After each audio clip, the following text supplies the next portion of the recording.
Halo semua, perkenalkan nama saya Venska Lydia Jaki dengan nomor pokok mahasiswa 1241210064. Saya mahasiswa Fakultas Kesehatan, Program Studi Ilmu Keperawatan dengan mata kuliah Ilmu Dasar Keperawatan dan dosen pengampu Ibu Grace J. Wakano, Escape MCAP. Materi yang akan saya bawa yaitu sistem pernapasan. Pada sistem pernapasan yang akan saya jelaskan ada 4 pokok, yaitu yang pertama pengertian proses respirasi, yang kedua anatomi sistem respirasi, yang ketiga mekanisme respirasi, yang keempat kelainan proses respirasi. Sekarang kita masuk pada yang pertama, yaitu pengertian proses respirasi. Pernapasan atau respirasi adalah peristiwa menghirup udara dari luar yang mengandung oksigen atau bisa disebut dengan O2 ke dalam tubuh serta menghembuskan udara yang banyak mengandung karbon dioksida atau yang biasa disebut dengan CO2 sebagai sisa dari hasil oksidasi keluar dari tubuh. Penghisapan ini disebut dengan inspirasi dan menghembuskan disebut dengan ekspirasi. Sekarang kita masuk pada pokok yang kedua, yaitu anatomi sistem respirasi. Pasti semua tahu bahwa menghirup udara dimulai dari hidung. Sekarang saya akan jelaskan fungsi dari masing-masing anatomi respirasi. Yang pertama adalah hidung. Hidung merupakan saluran udara yang pertama. Hidung mempunyai 2 lubang yang disebut dengan kafum nasi. 2 lubang tersebut dipisahkan oleh sekat hidung yang disebut dengan septum nasi. Di dalam lubang terdapat bulu-bulu yang berguna untuk menyaring udara, debu, dan kotoran-kotoran yang masuk ke dalam lubang hidung. Bagian hidung terdiri dari lapisan luar, lapisan tengah, dan lapisan dalam. Lapisan luar dinding yaitu kulit. Lapisan tengah terdiri dari otot-otot dan tulang rawan. Lapisan dalam terdiri dari selaput lendir yang berlipat-lipat yang dinamakan karang hidung atau concha nasalis. Karang hidung atau concha nasalis berjumlah 3 buah. Yang pertama karang hidung inferior atau bagian bawah, yang kedua karang hidung media atau bagian tengah, dan yang ketiga karang hidung superior atau bagian atas. Di sebelah belakang concha, bagian kiri, kanan, dan sebelah atas dari langit-langit terdapat 1 lubang pembuluh yang menghubungkan rongga tekak dengan rongga pengaran tengah. Saluran ini biasa disebut dengan auditiva Eutsaki yang menghubungkan telinga dengan faring dan laring. Hidung juga berhubungan dengan air mata. Fungsi hidung antara lain 1. Bekerja sebagai saluran udara pernapasan. 2. Sebagai penyaring udara pernapasan yang dilakukan oleh bulu-bulu hidung. 3. Dapat menghambatkan udara pernapasan oleh mukosa, dan yang keempat, membunuh kuman yang masuk bersama udara ke dalam hidung. Anatomi yang kedua yaitu tekak atau yang kita tahu dengan nama faring. Faring merupakan tempat persimpangan antara jalan napas dengan jalan makan.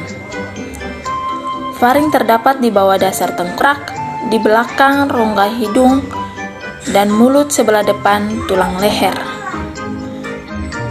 Fungsi dari faring antara lain 1. Sebagai saluran bagi udara yang keluar masuk di hidung menuju tenggorokan ataupun dari tenggorokan.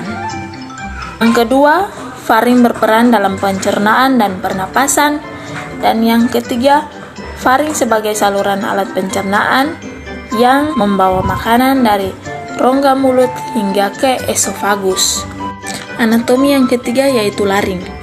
Laring merupakan saluran udara dan laring juga bertindak sebagai pembentuk suara. Laring terletak di depan bagian faring sampai ketinggian vertebra cervicalis dan masuk ke dalam trakea di bawahnya. Laring terdiri dari 5 tulang rawan, antara lain yang pertama kartilago tiroid yang berjumlah 1 buah terletak di bagian depan, yaitu jakun. Kedua, kartilago arytenoid berjumlah 2 buah yang berbentuk beker, dan yang ketiga kartilago krikoid yang berjumlah 1 buah yang berbentuk cincin. Yang keempat, kartilago epiglottis yang berjumlah 1 buah. Fungsi laring yaitu sebagai penyalur. Karena udara yang masuk ke dalam tubuh disalurkan lewat faring, laring menuju ke trakea. Anatomi yang keempat yaitu trakea. Trakea merupakan lanjutan dari laring yang terbentuk oleh 16-20 cincin yang terdiri dari tulang-tulang rawan yang berbentuk seperti kuku kuda. Trakea sebelah dalam diliputi oleh selaput lendir yang berbulu getar yang disebut sel Berselia, hanya bergerak ke arah luar. Fungsi trakea yaitu mengalirkan udara dari paru-paru ataupun menuju paru-paru. Organ ini yaitu trakea berbentuk tabung berongga lebar yang menghubungkan laring ke bronkus paru-paru. Yang kelima yaitu bronkus. Bronkus terbagi menjadi bronkus kanan dan bronkus kiri. Bronkus lobaris kanan terdapat 3 lobus dan bronkus lobaris kiri terdapat 2 lobus. Bronkus segmental bercabang menjadi bronkiolus. Bronkiolus mengandung kelenjar submukosa yang memproduksi lendir yang membentuk selimut tidak terputus untuk melapisi bagian dalam jalan napas. Bronkiolus terbagi menjadi 2, yaitu bronkiolus terminalis dan bronkiolus respiratori. Bronkiolus membentuk percabangan menjadi bronkiolus terminalis yang mempunyai kelenjar-kelenjar lendir dan sila.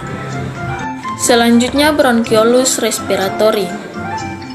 Bronkiolus respiratori dianggap sebagai saluran transvisional antara lain jalan napas konduksi dan jalan udara pertukaran gas. Anatomi yang keenam yaitu alveoli. Alveoli merupakan tempat pertukaran oksigen dan karbon dioksida. Alveoli terdapat sekitar 300 juta yang jika bersatu membentuk satu lembar akan seluas 70 cm kuadrat. Alveoli terdiri atas 3 tipe. Yang pertama, sel-sel alveoli tipe 1, yaitu sel epitel yang membentuk dinding alveoli. Kedua, sel-sel alveolar tipe 2, yaitu sel yang aktif secara metabolik dan mensekresikan surfaktan. Yang ketiga, sel-sel alveolar tipe 3, yaitu makrofag yang merupakan sel-sel fagotosis yang bekerja sebagai mekanisme pertahanan. Fungsi dari alveoli yaitu untuk mengambil oksigen yang masuk ke tubuh dan melepaskan karbon dioksida. Anatomi yang ketujuh yaitu paru-paru. Paru-paru merupakan organ yang elastis berbentuk kerucut, terbentuk dalam rongga dada atau toraks. Kedua paru dipisahkan oleh mediastinum sentral yang berisi kantung dan beberapa pembuluh darah besar.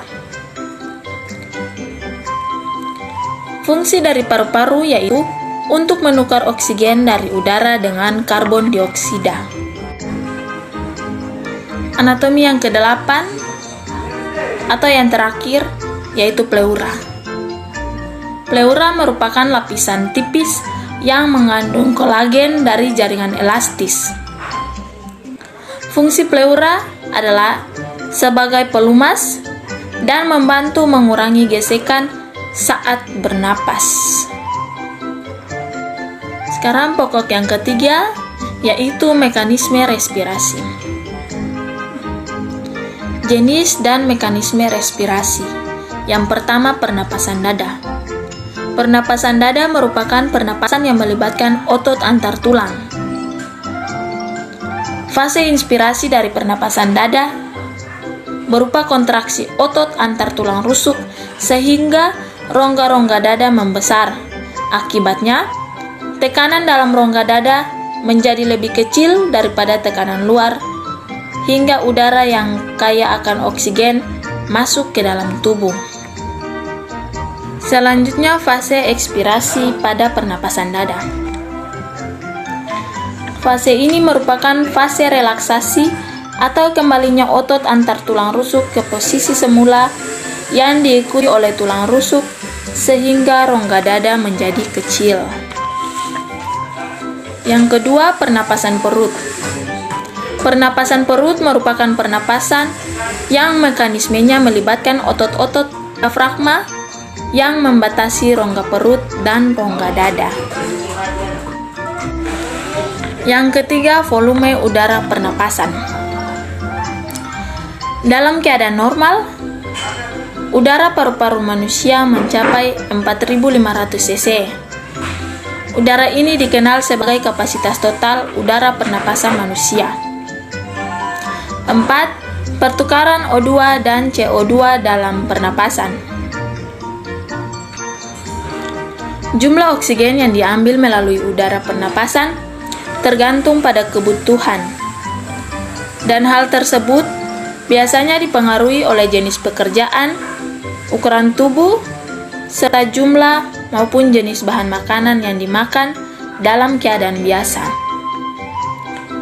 Manusia membutuhkan sekitar 300 cc oksigen sehari atau sekitar 0,5 cc tiap hari.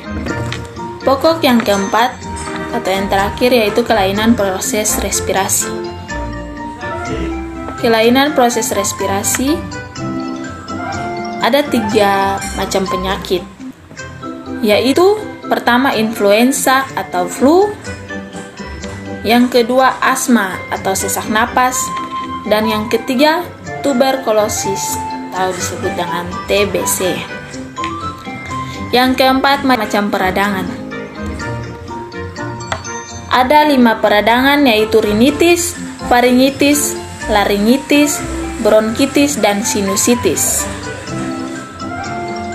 Semua yang berakhiran tis yaitu peradangan. Materi yang saya jelaskan saya ambil dari beberapa buku referensi 10 tahun terakhir ini. Sekian dari materi yang saya jelaskan. Saya ucapkan terima kasih.